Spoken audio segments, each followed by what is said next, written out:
A sorte finalmente sorriu para Suhang. Depois de amargar uma péssima fase, ele conseguiu sincronizar seu sistema com um simulador de vida e firmar sua classe de cultivador imortal. Fechando a mão com força, o rapaz mal conseguia acreditar que sua maré de azar estava prestes a acabar. Sua jornada começou quando foi jogado repentinamente nessa realidade paralela há 3 anos. O mundo inteiro tinha virado um imenso jogo na vida real, infestado de masmorras, bestas e equipamentos mágicos. A regra era simples: ao atingir a maioridade, as pessoas ganhavam uma classe e passavam a evoluir eliminando criaturas. Naquela época, Suhang chamou a atenção do país inteiro por ser o único a despertar a raríssima classe de cultivador imortal. Ele foi recrutado pela maior guilda local em um piscar de olhos, mas o sonho logo desmoronou. O sistema dele tinha um bloqueio bizarro. O tempo passou, seus colegas avançaram para os ranks de elite e chegaram no nível ouro, enquanto ele continuava travado no fundo do poço. Mesmo frustrado, o garoto treinou duro até atingir o 6º grau de cultivo, desenvolvendo uma força física descomunal. O grande problema é que no campo de batalha, todo esse esforço só o equiparava a um lutador de rank bronze no nível 30. Cansado de ficar para trás, ele deu o comando para o simulador rodar. A projeção mostrou sua rotina diária: proteger caçadoras inexperientes dentro das masmorras em troca de recompensas fracas e itens básicos. Quando uma das recrutas ficou sem moedas e tentou inventar formas alternativas e suspeitas para quitar a dívida, ele simplesmente ignorou a garota e seguiu em frente. Obcecado em quebrar seu limite de poder, Suhang encontrou um manual supremo na internet que prometia uma técnica capaz de partir os céus. Um mês de treinamento insano se passou sem absolutamente nenhum avanço. A tal técnica lendária não passava de um golpe virtual para enganar novatos. Revoltado com a fraude da internet, ele descartou o feitiço falso, mas decidiu continuar focando em fortalecer seu corpo na raça para se preparar para o que viesse pela frente. A rotina de carregar novatas rendeu uma grana alta e muita moral. Porém, a mesma recruta que ele havia ajudado antes pegou o rank prata e cortou laços com ele. Suhang acreditava que os dois teriam um romance, mas logo percebeu que serviu apenas como um degrau. Com o orgulho ferido, ele transformou a rejeição em puro combustível. O garoto massacrou seu corpo em um treinamento insano por 6 meses, até atingir o limite físico perfeito. Ele nunca conseguiu pegar seu diploma, mas sua fama virou um imã natural para os novatos que precisavam de proteção. Vendendo seus serviços, o cara fez dezenas de milhões em apenas 3 anos. A vida mansa, no entanto, acabou 5 anos depois com a sua expulsão definitiva. Sem ter para onde ir, ele contou com a ajuda de um veterano chamado Yu para montar um comércio de equipamentos de elite. O negócio decolou absurdamente, e ele virou uma lenda das vendas rapidamente. Mas o sucesso financeiro perdeu todo o sentido quando seus pais avisaram que sua irmã Sunan havia morrido. Para piorar a situação, 3 anos depois a desgraça bateu na porta de novo. Yuan, seu amigo de confiança e uma peça vital nas linhas de frente, perdeu a vida de forma inexplicável. Sentindo o cheiro de tragédia no ar, ele se desesperou e voltou a focar na própria força. Em um ano de suor e sangue, ele atingiu o nível 9 de cultivo. Só que a economia quebrou. O valor das poções foi para o espaço, ninguém mais tinha recursos para investir em armaduras, e a loja dele decretou falência. Sem saída, Suhang voltou para sua terra natal. Em um dia tranquilo, o céu escureceu e o apocalipse começou. Um monstro de proporções colossais rasgou as nuvens, trazendo pânico absoluto para a humanidade. A resistência reagiu com tudo e um caçador disparou um ataque elétrico fulminante direto no olho do colosso. A violenta onda de choque varreu a área, arremessando Suhang como um boneco de pano. Esborrachado no chão, ele apenas cravou os olhos na criatura grotesca, aguardando para ver o desfecho do fim do mundo. O fim veio em um piscar de olhos. Uma bocarra colossal surgiu no céu e apagou a nação de Cia do mapa, matando Suhang aos 36 anos. Mas a morte não foi o capítulo final. Ele despertou diante de uma tela de sistema que oferecia 2 recompensas: subir de nível ou ganhar uma raiz espiritual. Com a informação privilegiada de que o mundo acabaria de novo em 15 anos, ele não pensou 2 vezes e escolheu a raiz espiritual. Uma energia verde vibrante envolveu seu corpo, trazendo uma sensação de poder que ele nunca tinha experimentado na vida anterior. Para limpar o inventário, Ele deixou o sistema absorver uma adaga básica de rank baixo. De repente, seu vizinho gordinho invadiu o quarto com uma fofoca. Um grupo de calouras estava na porta esperando por ele. Su-hang já sabia que elas queriam um carry nas masmorras. Ele impôs suas condições sem rodeios. 2.000 yuans por run e todo o loot ficaria com ele. No meio do grupo, ele notou a garota que, como ele bem lembrava, estava totalmente sem grana. O grupo partiu para a masmorra da encosta. Lá, um javali gigante avançou como um trator na direção deles. Com agilidade total, Su-hang saltou e descarregou uma sequência de golpes brutais, nocauteando a fera em segundos. As garotas ficaram em choque com a eficiência do rapaz. Na hora de cobrar a conta, a jovem Huang se aproximou toda tímida, admitindo que não tinha um centavo e sugeriu quitar a dívida de outra maneira. Su-hang deu um sorriso de canto e a levou para um lugar isolado. Lá, ele assumiu uma postura de mestre rigoroso, segurando um bastão e pronto para dar uma lição de treinamento pesado na garota. Su-hang resolveu colocar a garota na linha, ditando regras rígidas para que ela não se perdesse em caminhos errados. Durante uma semana inteira, ela seguiu cada instrução de conduta sem reclamar, enquanto ele agia como um mentor severo. De volta às masmorras, a rotina de porradaria continuava. Com um único soco certeiro no estômago, Su-hang desmontou mais um javali gigante. O desempenho impecável rendeu uma chuva de elogios das garotas, deixando o Brutamontes totalmente sem jeito com o assédio. Com 200.000 yuans no bolso, ele acionou o simulador novamente. O sistema consumiu 200 de energia e abriu o menu de talentos, oferecendo opções comuns ou raras. Su-hang não hesitou e investiu no sorteio aleatório, garantindo a habilidade empresário de elite. Ele percebeu na hora que, embora o talento não aumentasse seu dano em combate, seria o segredo para ficar milionário. Ele começou a circular entre os dormitórios, dando dicas de mestre sobre equipamentos e builds para os calouros. A estratégia foi certeira. Ele distribuía alguns itens e métodos de treino de graça para ganhar a confiança da galera e depois iniciava as vendas. O esquema de compra e venda bombou. Em apenas um ano, ele limpou 30 milhões de yuans. No segundo ano, o cara já tinha o monopólio total dos itens usados no campus, acumulando centenas de milhões e se tornando o verdadeiro chefão das finanças. O Clube Taro se tornou uma potência e Su-hang expandiu seus negócios abrindo uma loja em Kyoto. Mas o sucesso trouxe problemas. Ele acabou expulso da faculdade e sua fortuna atraiu olhares perigosos. O clima pesou de vez quando ele sentiu o metal frio de uma adaga em sua garganta. Para sua surpresa, quem segurava a arma era Huang, a mesma garota que ele havia ajudado no passado. Com um olhar gelado, ela deu o ultimato: ou Su-hang se juntava à sua organização secreta ou morria. Ele achou que ela estava delirando, mas a garota estalou os dedos e um esquadrão de guardas surgiu para o ataque. Huang então deu um show de massacre, eliminando um por um com uma agilidade absurda. O choque de Su-hang foi total ao perceber que ela havia atingido o nível de grão-mestra em apenas 5 anos, algo humanamente impossível sem um segredo muito sinistro por trás. Apesar da ameaça, a gratidão falou mais alto. Ela hesitou, largou a adaga e, em um impulso, o beijou antes de desaparecer na escuridão. Su-hang acordou sozinho no dia seguinte, confuso e decidido a encontrá-la, mas a notícia que recebeu foi um soco no estômago. Huang estava morta. Com o coração cheio de ódio, ele entendeu que a organização dela era a culpada e jurou vingança.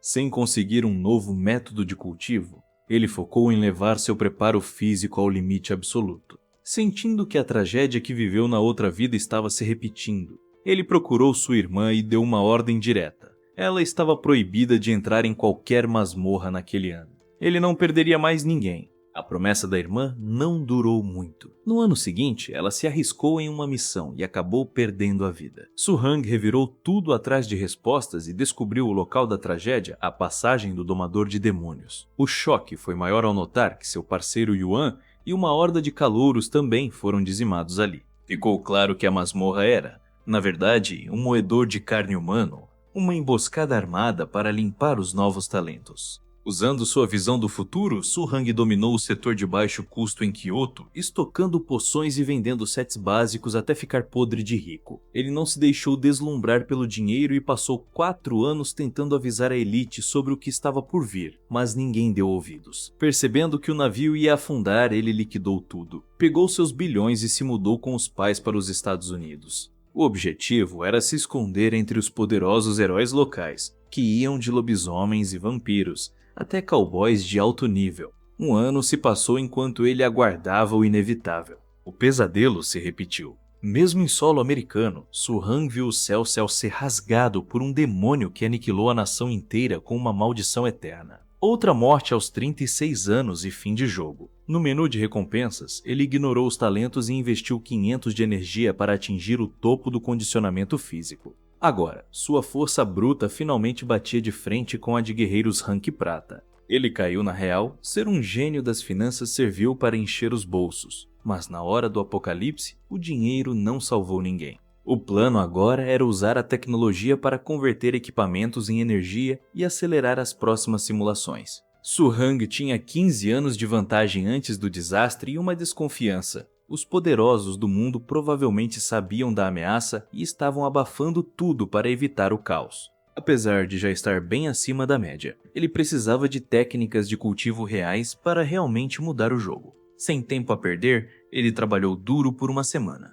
Juntou 400 mil yuans e deu o play em mais uma rodada do simulador, pronto para garimpar novos talentos. Su Hang garantiu um novo talento de rank branco que fez sua mão brilhar. Agora ele tinha um trunfo, o poder de investigar quem o matou logo após o game over. Decidido a usar essa habilidade para caçar seus inimigos, ele deu o play em mais uma simulação. Enquanto treinava as novatas para fazer caixa, ele limpou 20 milhões de yuans em um ano, mas seu foco real era outro. Ele aproveitou os intervalos para se aproximar de Huang. Em um momento de sinceridade, a garota confessou que o grupo misterioso já tinha feito o convite. Desolado, Su Hang a abraçou com força, implorando para ela não aceitar, mas o esforço foi inútil. No dia seguinte, a cama estava vazia. Ela tinha partido para se juntar à organização. Tempos depois, ele conseguiu reencontrá-la, mas a moça estava estranha, toda retraída. Sem querer pressionar, Su Hang esperou o momento certo e acabou encontrando um item precioso escondido sob o travesseiro dela, um manual de autoria de Chang Chung-gong. Era finalmente uma técnica de cultivo legítima. Ele mergulhou nos estudos e deixou os negócios de lado para focar 100% no treinamento. Porém, a frustração voltou. Mesmo após um mês de esforço total, ele continuava travado no nível 1. Analisando a situação, ele percebeu que o problema não era a dedicação, mas sim a falta de energia espiritual acumulada no corpo. Su Hang matou a charada. O problema não era a técnica nem sua raiz espiritual, mas a falta de energia no ambiente. Sem tempo a perder nessa vida, ele correu para tentar salvar sua irmã e o amigo Yuan antes do pior. Ao reencontrar Nianan em sua cidade natal, ele tentou aproveitar o sossego, mas logo agentes do governo apareceram com o convite maldito para a passagem do Domador de Demônios. Ele proibiu a irmã de ir, mas ela rebateu elevando sua energia e revelando que já era uma grão-mestra. Com um sorriso confiante, ela garantiu que daria conta do recado e partiu. Um mês depois, a notícia veio como um soco. Nianan estava morta. Su Hang tentou impedir Yuan de cometer o mesmo erro, mas o amigo também seguiu seu senso de dever direto para o abatedouro. Sozinho e com apenas 4 anos restantes, Su Hang liquidou seus bens e lucrou alto com a crise das poções, investindo cada centavo na busca por energia espiritual. A busca não deu em nada até que um desconhecido surgiu do nada. Antes que Su Hang pudesse perguntar quem era, o estranho atacou com um chute veloz, revelando ser, no mínimo, um lutador de rank ouro. O assassino tentou dar o golpe final, mas Su Hang reagiu rápido. Mesmo sem magia, seu físico estava no ápice. Ele travou o ataque do adversário, agarrou o sujeito e o arremessou longe com uma força brutal, fazendo o especialista comer poeira no chão. O excesso de confiança custou caro. O invasor levantou em um piscar de olhos e travou um mata-leão em Su Hang, rindo do desespero do rapaz. Com um movimento seco, o desconhecido quebrou o pescoço do protagonista. Antes de apagar, Su Hang viu o assassino roubar o manual de cultivo de Huang, confirmando que ele era daquela organização sombria. O carrasco ainda esmagou a cabeça de Su Hang, garantindo que ele não visse nem sentisse mais nada. A morte veio cedo demais, antes mesmo do apocalipse. Mas o ódio de Suhang atingiu o nível máximo. O sistema entrou em cena oferecendo a arte da longevidade, uma técnica de atributo madeira que permitia absorver energia espiritual e esticar a vida. Ele percebeu que, para bancar esse poder e descobrir quem estava por trás de tudo, precisaria de uma fortuna ainda maior na próxima rodada. Focado em farmar recursos, ele ignorou a fúria e voltou ao trabalho de campo. Suhang virou o ídolo das calouras, motivando a galera enquanto triturava manadas inteiras de javalis nas masmorras. Ele limpava os monstros, coletava os baús e nem dava bola para o assédio das fãs. Em apenas uma semana de massacre contínuo, o cara estocou mais de 70 mil peças de equipamento, pronto para converter tudo em poder e finalmente buscar sua vingança. A exaustão era imensa, mas o desejo de proteger quem amava falava mais alto. Suhang finalmente despertou para o verdadeiro cultivo espiritual e o sistema o presenteou com um talento curioso: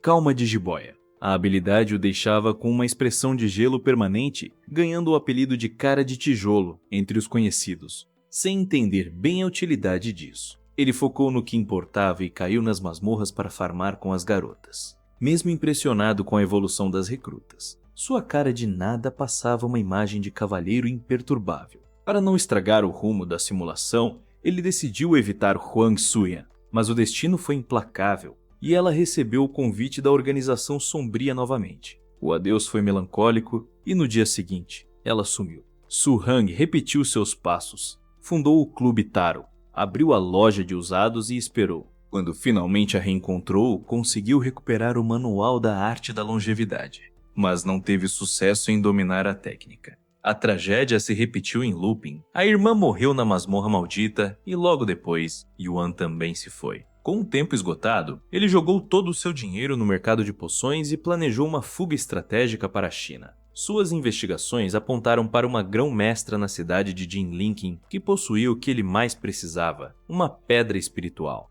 Ele pegou a estrada a toda velocidade, esperançoso com o encontro marcado para a troca do item. Porém, no momento crucial, o assassino misterioso reapareceu como um fantasma. Sem chance de reação ou defesa, Suhang foi abatido mais uma vez, encontrando seu fim prematuro aos 33 anos. O fim da última simulação foi brutal. Os agressores não tiveram piedade, esmagaram seus olhos e anularam seu talento de fúria, deixando Suhang em um estado de puro ódio. Mas a derrota trouxe o prêmio que ele tanto queria. Sem hesitar, ele investiu 3.000 de energia para garantir a arte da longevidade. O manual estava incompleto, contendo apenas 6 níveis que permitiam chegar ao estágio de formação do núcleo, mas já era o suficiente para começar a drenar a energia espiritual da natureza. Para a técnica funcionar, Suhang precisou mudar radicalmente sua rotina. Passou a dormir cedo e acordar com o sol, usando o vigor das manhãs para sintonizar seu corpo com o fluxo do céu e da terra.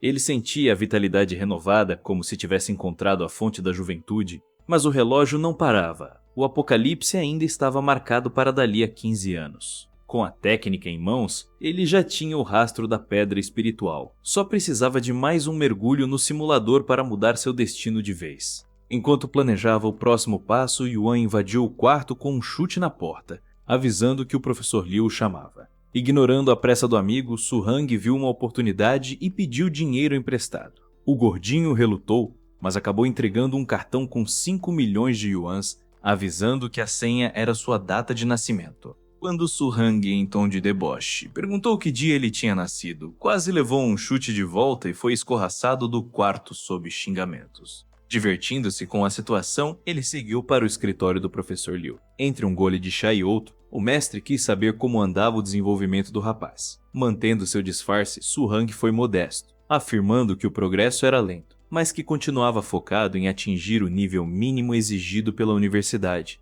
enquanto, por dentro, já preparava sua ascensão como cultivador. O professor Liu não perdeu tempo e foi direto ao ponto. A universidade estava preocupada com os índices de desempenho e a reputação da instituição. Com uma cara de pau impressionante, ele sugeriu que Suhang pedisse demissão voluntária para ajudar a faculdade. Suhang sacou a jogada na hora. O velho só queria limpar a própria barra e se livrar de um aluno que não subia de nível. Tentando ser diplomático, Suhang disse que amava o ambiente acadêmico e não tinha planos de sair. Vendo que o papo não colou, Liu tentou suborná-lo, oferecendo 500 mil yuans de indenização e até um emprego promissor como segurança. Su Hang quase riu. Ele lembrou de quando o mesmo professor implorou de joelhos para ele entrar na guilda prometendo mundos e fundos. E agora queria que ele virasse guarda de porta. Su Hang deu as costas e recusou a expulsão, deixando o mestre espumando de raiva e gritando insultos sobre honra. 500 mil era pouco para o que ele pretendia conquistar.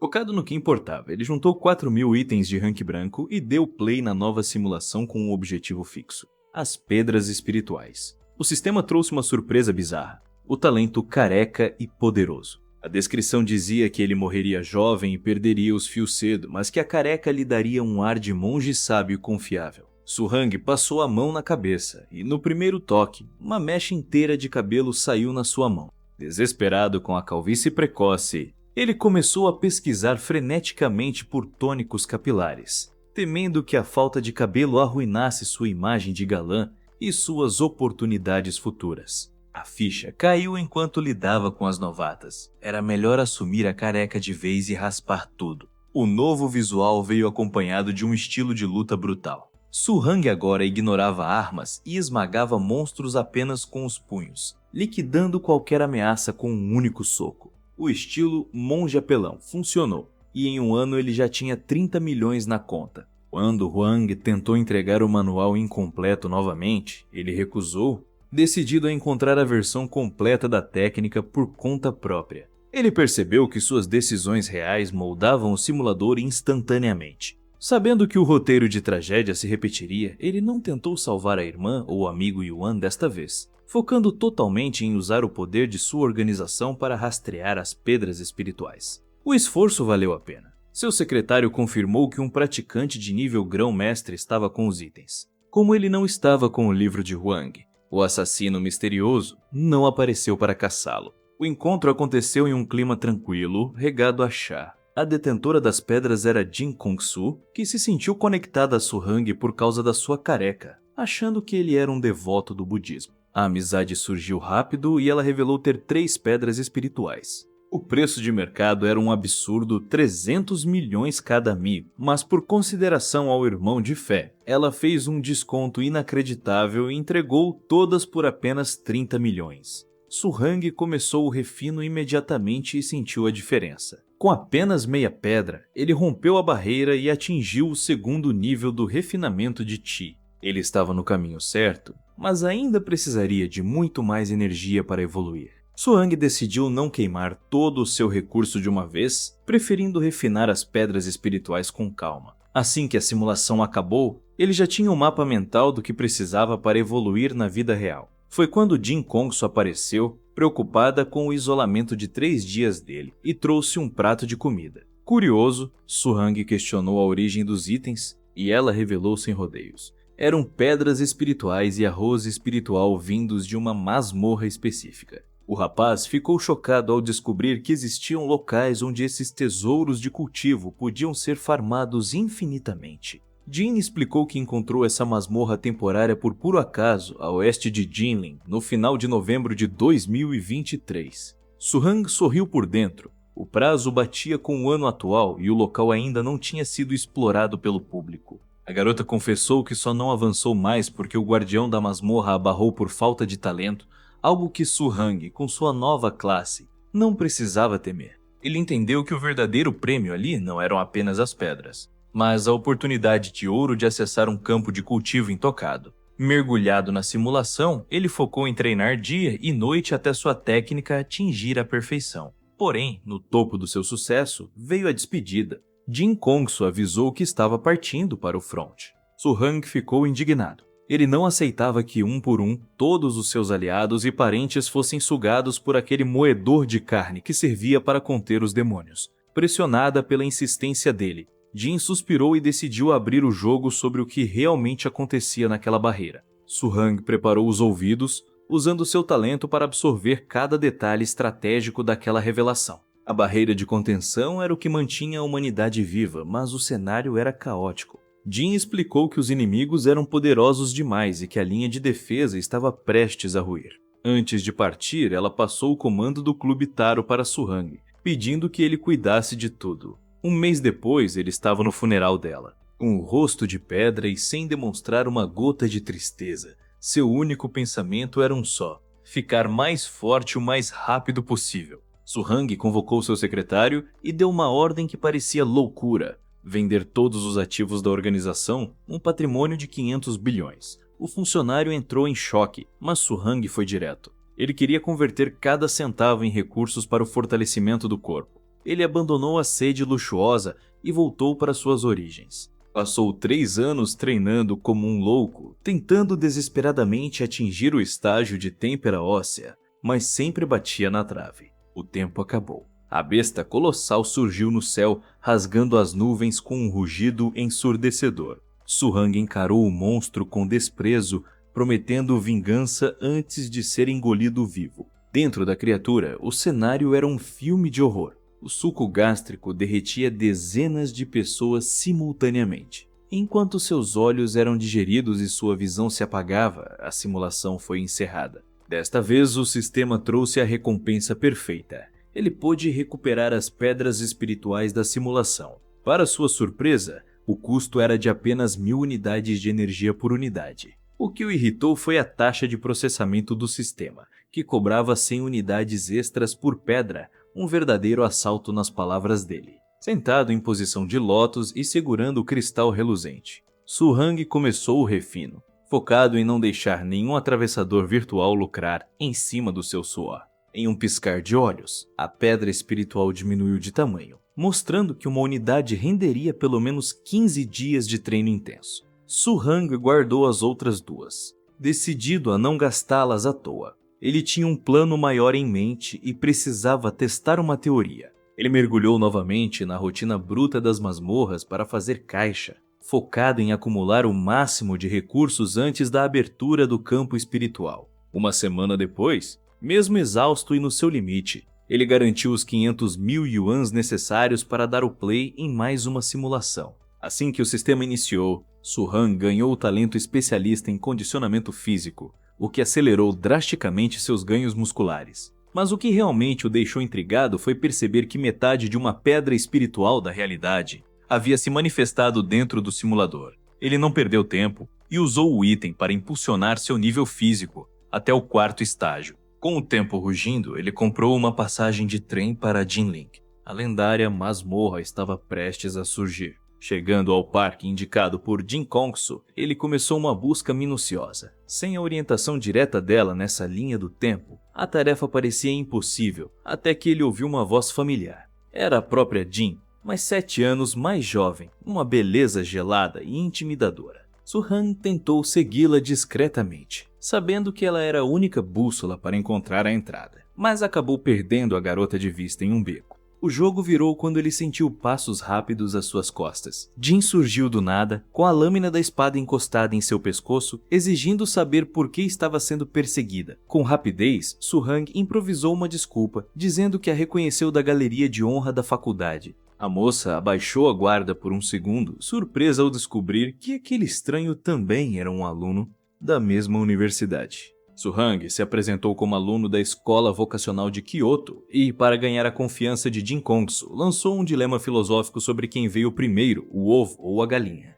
A garota ficou bugada com a profundidade da pergunta e, sem resposta, seguiu viagem em direção a Jinling. Suhang não perdeu tempo e colou nela. Quando as nuvens se abriram, o campo espiritual surgiu diante deles. A energia no ar era tão pesada que não restavam dúvidas. Aquele era o reduto de cultivadores reais. Jin Kongsu alertou que o nível de poder dele era perigosamente baixo, mas ambos acabaram batendo na porta de uma cabana simples. Um ancião surgiu do nada, falando sobre o reino dos imortais e revelando que a dupla tinha dado sorte de ser recebida, mas não seria de graça. O velho apontou para 2 campos e deu a missão. Eles deveriam cuidar da plantação e, se os grãos prosperassem, ganhariam uma chance de avançar. Enquanto Jin Kongsu estranhava ter que fazer trabalho braçal para alcançar a iluminação, Suhang já dominava a enxada com naturalidade. O ancião deu um prazo de 7 dias e sumiu. O desafio era cultivar arroz espiritual, algo bem mais complexo que grãos normais.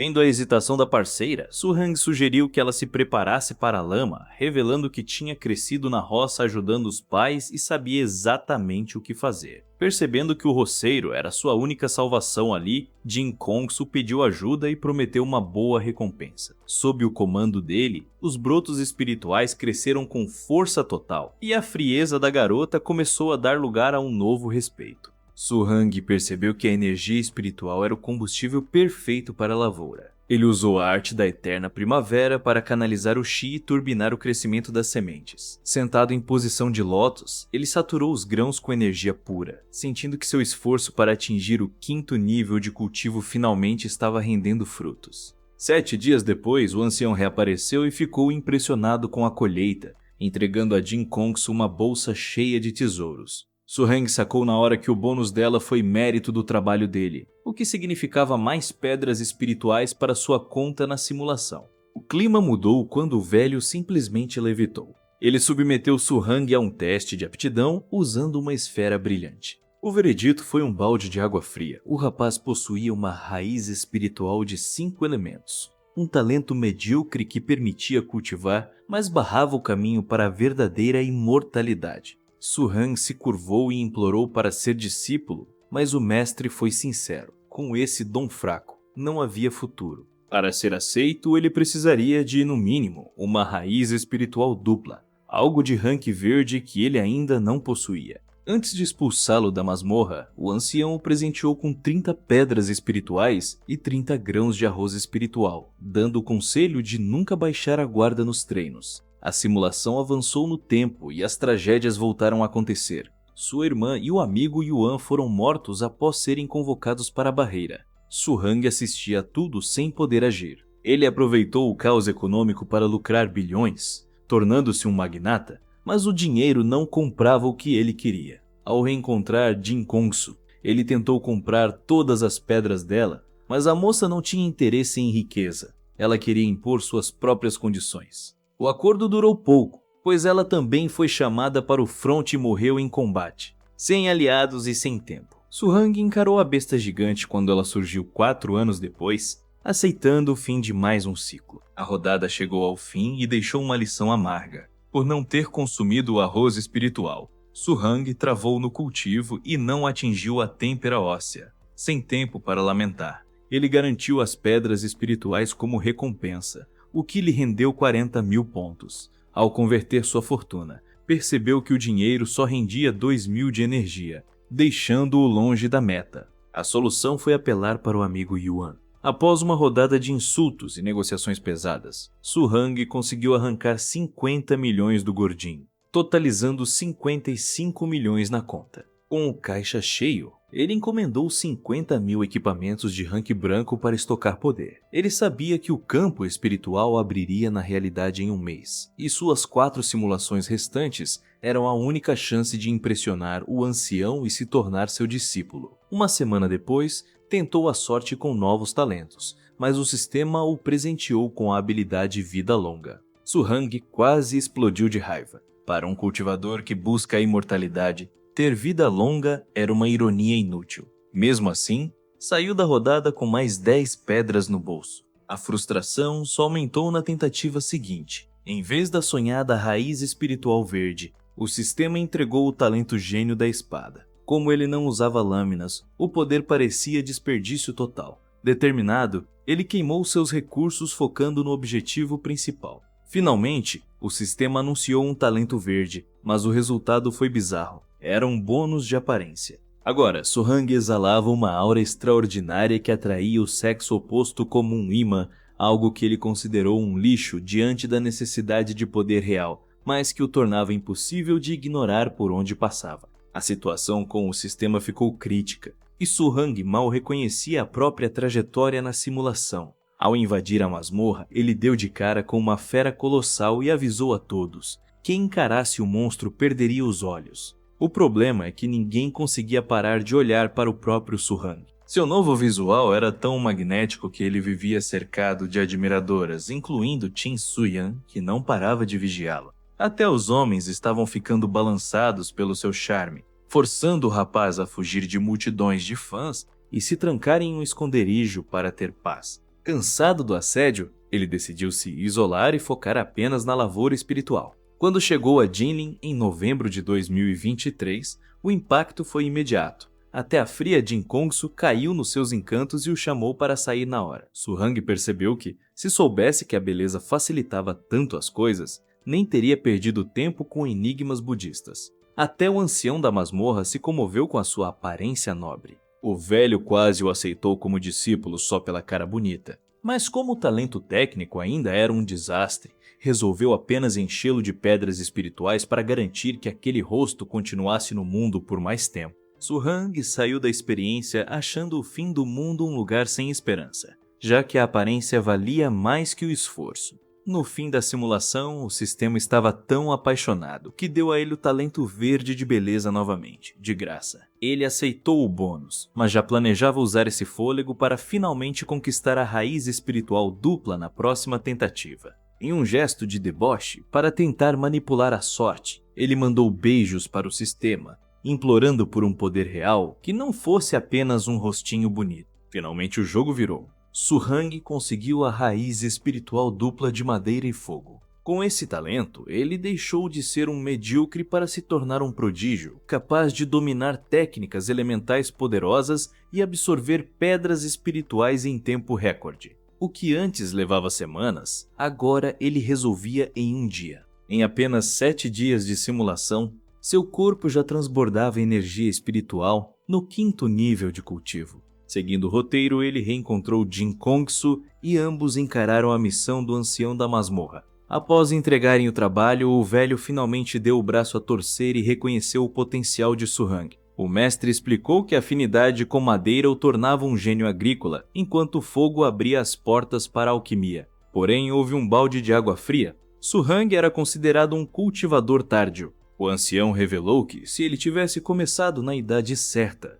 já estaria no nível do núcleo dourado. Para ser aceito como discípulo oficial antes do campo espiritual fechar, Su Hang precisaria alcançar esse estágio lendário na força bruta. Ele mergulhou nos estudos, infundindo energia em uma tábua de jade que revelou segredos milenares. Em 6 anos de foco total, ele dominou a arte Shenon e colheu meia tonelada de arroz espiritual de alta qualidade. Ao consumir essa colheita, seu físico deu um salto absurdo, atingindo o nível de fortalecimento. Su Hang ainda teve tempo de fazer negócio com Jin Kongsu, trocando arroz espiritual por 20 pedras valiosas com um sorriso de quem sabe que está vencendo o sistema. Mas a paz durou pouco. Ele abriu os olhos na realidade e sentiu o clima pesado. O céu escureceu de repente e o rugido da besta gigante anunciou que o monstro estava de volta para cobrar a conta. Ao encerrar a simulação, Su Hang sacou que até informações cruciais tinham preço. Mas o custo de 1 bilhão de energia para as técnicas mais apelonas era proibitivo por enquanto.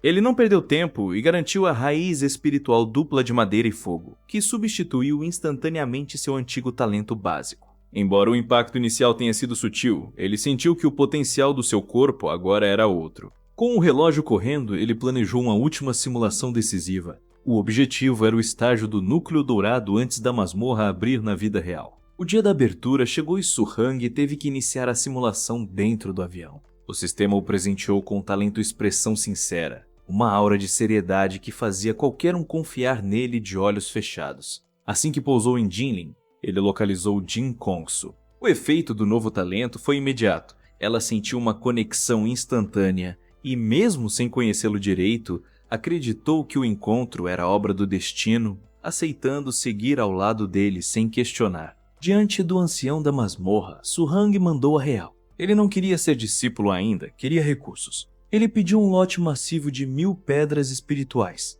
alegando que seu nível atual ainda era baixo demais para honrar o título de pupilo. O velho, surpreso com a audácia e a sinceridade do rapaz, acabou cedendo. Com as 1000 pedras em mãos, Su Hang encontrou um local com energia perfeita e se isolou do mundo, focando em treinar dia e noite para romper todos os seus limites. O tempo devorou tudo que Suzan amava enquanto ela permanecia trancada. Séculos ou décadas, não importava. O estoque de 1000 pedras espirituais simplesmente evaporou, no limite do 9º nível da fundação. Quase tocando o núcleo dourado, a energia acabou e a simulação foi interrompida. Susan despertou subitamente, sentindo o metal e o barulho do avião ao seu redor.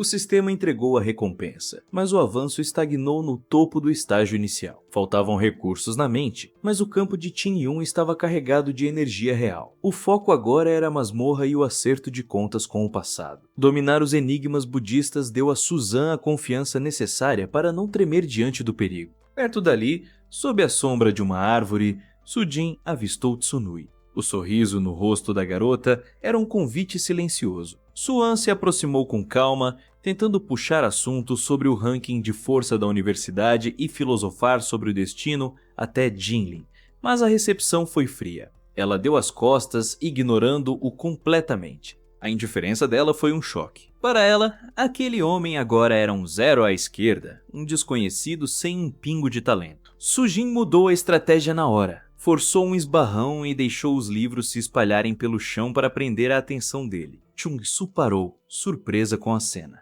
A conversa fluiu de um jeito inesperado. Ela não imaginava que ele dominasse os conceitos do budismo com tanta profundidade, e a humildade dele a convenceu de que estava diante de alguém iluminado. Na verdade, Sun Shu já estava no radar dela. Ela tinha devorado seus escritos na biblioteca e nutria uma admiração secreta. Entre reflexões sobre o acaso, ela convidou Jin para segui-la. O plano era ganhar tempo até que a masmorra fosse finalmente revelada. Enquanto caminhavam mata dentro jogando conversa fora, a mente de Susan estava em outro lugar, focada apenas no tesouro e nos desafios que estavam prestes a surgir.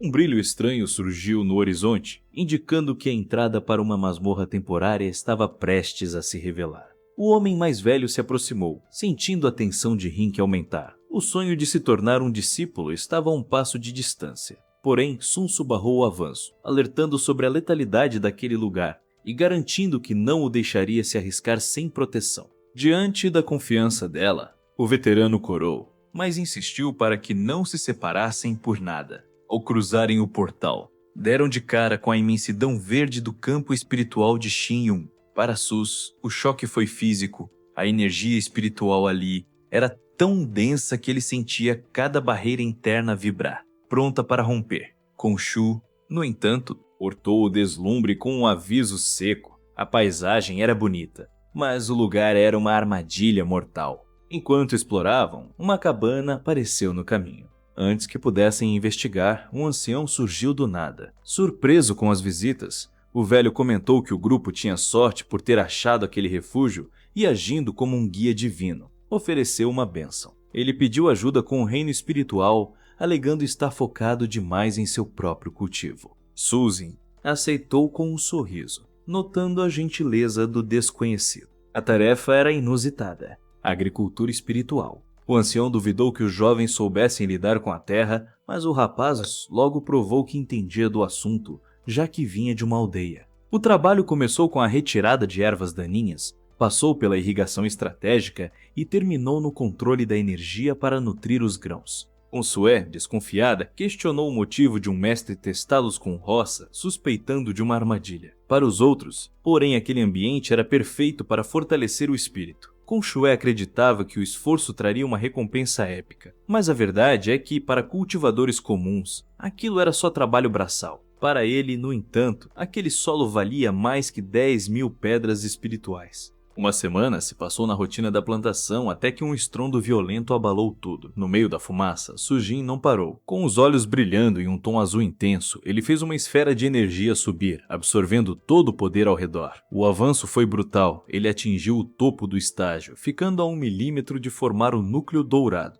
O ancião correu até ele, chocado ao perceber que o irmão também era um cultivador.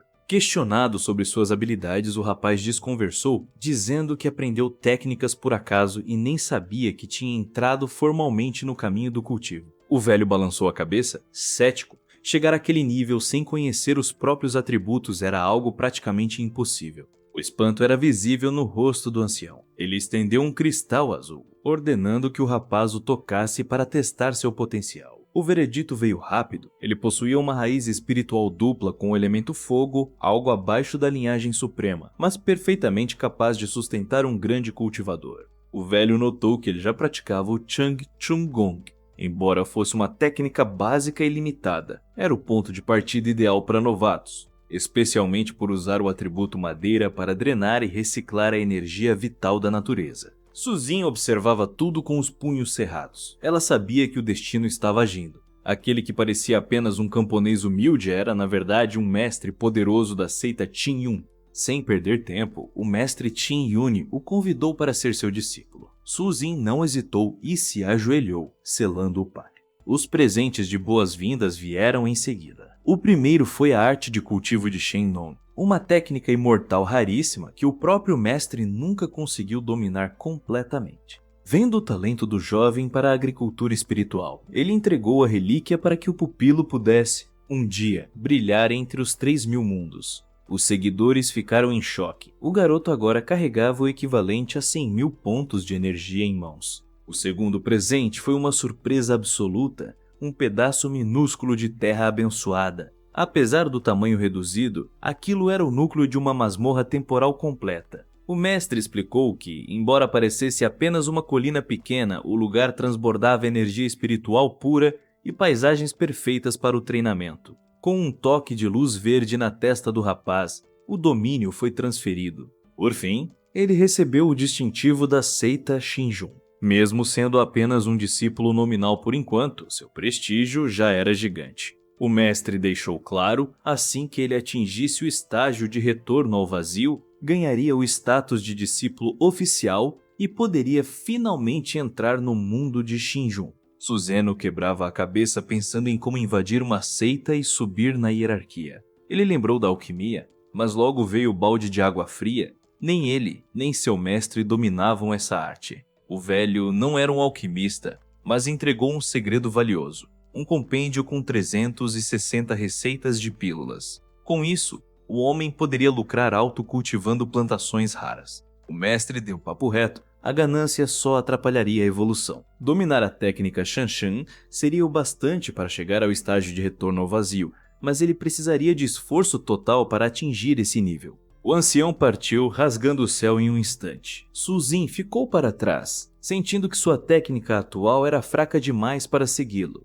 Ela desconfiou que aquilo fosse uma provação deliberada do mestre. O novo objetivo era, claro, encontrar a parte que faltava da equipe Shanshan. Quando a noite caiu, um grito rompeu o silêncio. Khonshui finalmente apareceu na saída da masmorra. O negócio foi rápido. Ele trocou um saco de arroz espiritual por 50 pedras. A veterana ainda entregou uma caixa com metade das recompensas, deixando Suan em choque. Percebendo o clima estranho, ela chamou o grupo para a cidade. Já instalados em um hotel, Sung tentou oferecer ajuda para os próximos passos, mas Sujin ficou na dele, processando tudo. Ele checou o sistema e descobriu algo bizarro. Na masmorra de Xinjun, o tempo corria igual ao mundo real. Aqueles 6 dias tinham passado de verdade. De repente, Susan deu um pulo e correu para o banheiro, deixando todos sem entender nada. Ele estava mergulhado na simulação, temendo um apagão mental. O sistema então dropou um novo talento, Homem Forte. Agora, seu físico era sobre-humano,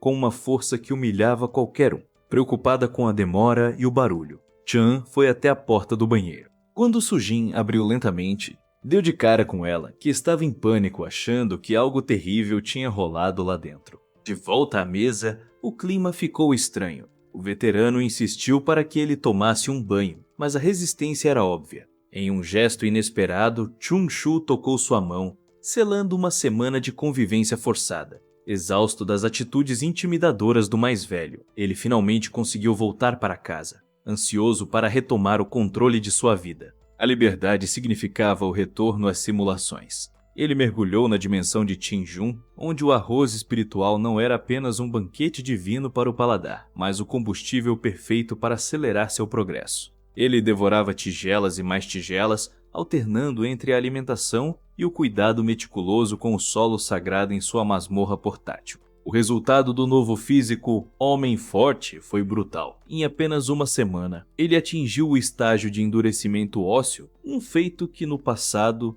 exigiu 3 anos de esforço. Com o apetite e a força dobrados, ele decidiu que aquele talento era indispensável para esmagar qualquer obstáculo nas simulações futuras. Sua rotina virou uma máquina de moer níveis. 3 horas de treino pesado na masmorra e o resto do dia servindo de guia para as calouras. que disputavam sua atenção e proteção nos calabouços. A fama de sua resistência física espalhou-se rápido, atraindo uma fila de clientes interessados em serviços de power leveling. Com o bolso cheio, ele entregou um cartão ao gordo para quitar suas dívidas, recebendo um parabéns entusiasmado pelos lucros. No entanto, o clima profissional foi interrompido por um recado de Kim Soo-yeon. Ela marcou um encontro secreto em um bosque isolado do campus, insistindo para que ele largasse tudo e se aliasse a uma organização misteriosa. Desta vez, ele não tentou convencê-la do contrário, apenas deixou que ela seguisse seu próprio caminho. Enquanto o rei Shuyan largava tudo, Sushin se trancou no campo espiritual para focar no que importava. No segundo ano, ele já batia no 7º nível de têmpera óssea. Pouco depois, superava a ameaça da névoa tóxica. Ao chegar no 4º ano, atingiu o ápice absoluto desse estágio, mas acabou travado em um gargalo. Ele sacou que o arroz espiritual tinha um limite e, para romper essa barreira, precisaria de algo mais potente, conforme ensinava a arte de Shenon. Vasculhando as tralhas deixadas pelo mestre, ele encontrou um saco de sementes raras, o ginseng de jade branca. O problema? O livro dizia que a planta levava 10 anos para amadurecer. Sem paciência para esperar uma década, Sushin mudou a estratégia. Ele sabia que seres comuns poderiam evoluir se fossem expostos à energia pura por tempo suficiente. Para testar a teoria, transformou o campo espiritual em um galinheiro. Nem todas aguentaram o tranco da dieta de arroz espiritual, mas as que sobreviveram começaram a sofrer mutações. No meio desse experimento exótico, Shin Soo-yeon reapareceu trazendo a metade superior de uma técnica lendária e equipamentos de elite. Susan não aceitou os itens, mas jogou verde. Queria entrar na organização dela, sabendo que Huan Shuyan tinha influência para colocá-lo lá dentro. Ele comemorou a indicação com um abraço apertado. Ao chegarem na sede do culto, cruzaram os portões e deram de cara com o ancião Jin. O sujeito, cuja aparência era um mistério total sob o manto, foi seco e ordenou que Sushin se sentasse. Enquanto o rei Suyan servia o chá, o clima pesou e o velho finalmente quebrou o silêncio para começar o interrogatório. O convite para o recrutamento tomou um rumo bizarro. O ancião Jin revelou o nome do grupo: Culto da Descida. A doutrina era insana. Aniquilar a humanidade para entregar o planeta aos alienígenas, os verdadeiros deuses na visão deles. Sushin não aguentou e cuspiu o chá na hora. O velho possesso esmurrou a mesa defendendo que a raça humana era indigna de governar. Diante da reação, ele deu um ultimato. Sushin deveria sumir dali antes que o culto o marcasse para sempre. Mesmo sob risco, Sushin estava disposto a se sacrificar para obter o restante da técnica da Primavera Eterna. Ele tentou negociar, oferecendo o arroz espiritual como um tesouro em troca de equipamentos. A proposta deixou o velho Jin confuso, mas o encontro terminou ali. No entanto, o destino na simulação foi cruel. Em vez de uma aliança, ele foi capturado, amarrado a uma cruz e torturado para revelar a origem do arroz. Ele não abriu o bico e morreu aos 29 anos, encarando seus algozes até o último suspiro. Os cultistas, frustrados, ainda chutaram seu cadáver antes da simulação ser interrompida. Ao despertar, ele recusou as recompensas padrão do sistema. O foco era consolidar o talento homem forte, a chave para atingir o ápice do endurecimento ósseo na realidade. Com a energia espiritual nos últimos pingos, ele precisava de grana pesada para continuar. Sem perder tempo, marcou um encontro com Konsui em um hotel. Quando ele sugeriu vender o arroz espiritual, ela sorriu, achando que ele estava apenas em um aperto momentâneo, e ofereceu um empréstimo. Sushin jogou alto e pediu 50 milhões. Para sua surpresa, e mais um gole de chá cuspido, ela nem piscou. O avô dela era o chefão da poderosa casa comercial Gen. Para ela, 100 milhões era um troco de pão. Para ela, o valor astronômico não era um empecilho. Ele aproveitou a abertura e solicitou uma quantia ainda maior, oferecendo sacos de arroz espiritual como garantia dos juros. Curiosa, ela tentou entender o motivo de tanto dinheiro, mas ele manteve o mistério. Além do empréstimo, ele pediu suporte para adquirir equipamentos de elite, mas decidiu que o arroz espiritual seria usado apenas para cultivo próprio e não para venda direta. O objetivo real era manter Tsunsui fora do radar perigoso do culto da descida. Ao chegar em casa, o peso da dívida de 100 milhões de moedas o fez desabar na cama, exausto.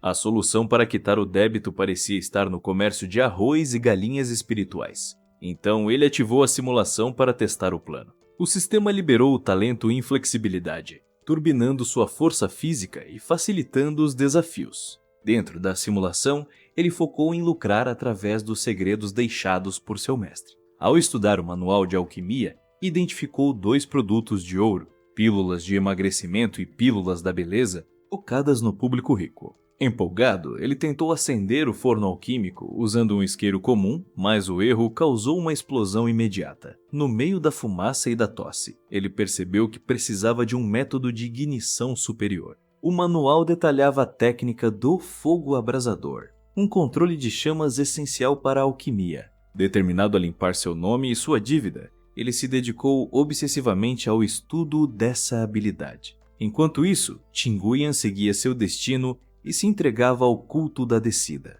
Após 6 anos de esforço constante na simulação, dedicando horas diárias ao treino, ele finalmente dominou o fogo abrasador, transformando-se em um mestre das chamas capaz de manipular a energia como poucos. O controle sobre as chamas atingiu um nível assustador. Qualquer ser vivo que tocasse aquele fogo virava carvão instantaneamente, criando uma arma letal. Com o arsenal mental pronto, o foco total se voltou para a alquimia. A meta era ver o resultado final das pílulas, e a concentração no processo tornou-se absoluta. O domínio sobre a forja e o fogo evoluiu ano após ano. No 7º ano da simulação, após enfrentar novamente o luto no funeral de sua irmã, Suzy engoliu a dor e focou no trabalho. Usando técnicas de manipulação de forma, ela finalmente sintetizou a pílula de emagrecimento, partindo em seguida para algo bem mais ambicioso. Foram 3 anos de tentativas exaustivas até que a pílula da beleza ficasse pronta. Para testar o efeito, ela mesma ingeriu a substância.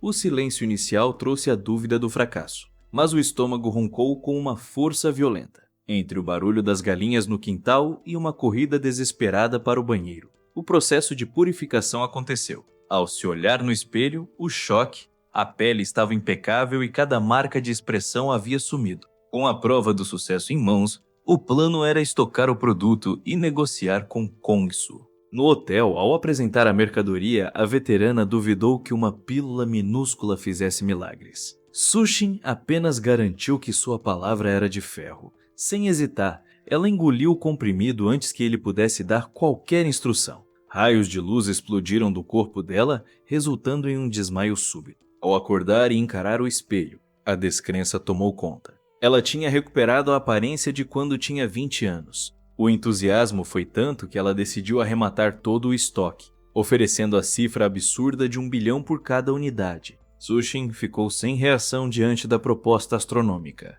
Ela estava hipnotizada pelo resultado. Implorou para comprar todo o estoque, mas Suzy já não tinha mais nada na mão. Tungsu logo viu o potencial de negócio e sugeriu montar uma linha de produção em massa, prometendo voltar com um plano após estudar a viabilidade. Pouco tempo depois, Shuyan apareceu do nada. Novamente, ela tinha largado os estudos e seu canto não servia mais de barreira. Em poucos anos, ela recuperou o status de grande mestra e entregou a ele o nível supremo da técnica da Primavera Eterna. O objetivo dela era claro: mergulhar de vez no culto da descida. Ao ser apresentado ao ancião Jin por intermédio dela, Suzy se colocou à disposição para qualquer missão, mas Shuyan interveio, implorando por algo menos letal para ele. O pedido dela deixou Suzy em alerta. Se até Shuyan estava preocupada, a tarefa original era um suicídio. O plano envolvia ser infiltrado no setor de pacificação demoníaca para atuar como espião, vazando segredos da humanidade para as raças sombrias. O rei Shuyan confirmou o perigo e admitiu que não queria ver Suzy morto.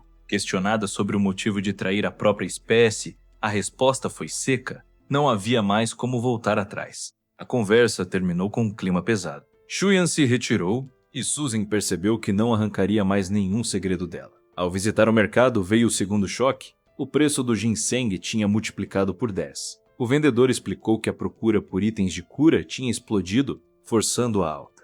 Suzy ligou os pontos na hora. Uma demanda tão alta por medicamentos de restauração só poderia significar uma coisa: o culto da descida estava preparando um massacre em larga escala. Sentindo o peso do mundo e a própria impotência, ele se trancou para trabalhar em uma versão popular e barata das pílulas, apostando no próprio talento para tentar mudar o jogo. Mesmo sem o ingrediente principal, o gênio da alquimia deu um jeito. Ele criou uma fórmula de pílulas da beleza que dispensava o caro ginseng. Empolgado com a descoberta, Sujin partiu para Jinlen para dar a notícia a Kongsui. Mas o destino foi mais rápido. Ao chegar, o cenário era desolador. Sun Xiu já estava morta, deitada em um caixão, e ele vagava pelas ruas desertas, tentando processar o apocalipse iminente. O choque foi interrompido por uma voz sinistra. O velho Zong surgiu das sombras, revelando que sabia exatamente o que o rapaz planejava. Antes que Sujin pudesse reagir, foi agarrado com brutalidade e decapitado. O ataque, vindo possivelmente a mando da família Jin, encerrou mais uma simulação de forma trágica. A fúria tomou conta, mas o desejo por poder falou mais alto. Diante das recompensas, ele implorou por uma chance de levar mais de um prêmio. O sistema propôs um acordo. Por 500 mil pontos, o simulador seria atualizado, permitindo 2 recompensas simultâneas e liberando um modo imersivo para uma experiência real. Sem hesitar, ele gastou tudo o que tinha, garantindo o domínio definitivo sobre sua força física e as chamas alquímicas. Zerado de grana, ele tentou vender o arroz espiritual para Kongsui, mas ela estava sem tempo para negócios. O desespero bateu, mas uma mensagem de Tsunui salvou o dia. Ela enviou 20 milhões de imediato. Aliviado e com o bolso cheio, ele só precisava esperar uma semana para que a nova simulação de alquimia estivesse pronta. Ele brincou consigo mesmo sobre o quão jovem pareceria se tivesse usado suas pílulas na época da escola. Quando finalmente deu play no sistema, a sorte virou. Desta vez, ele era um imã de dinheiro,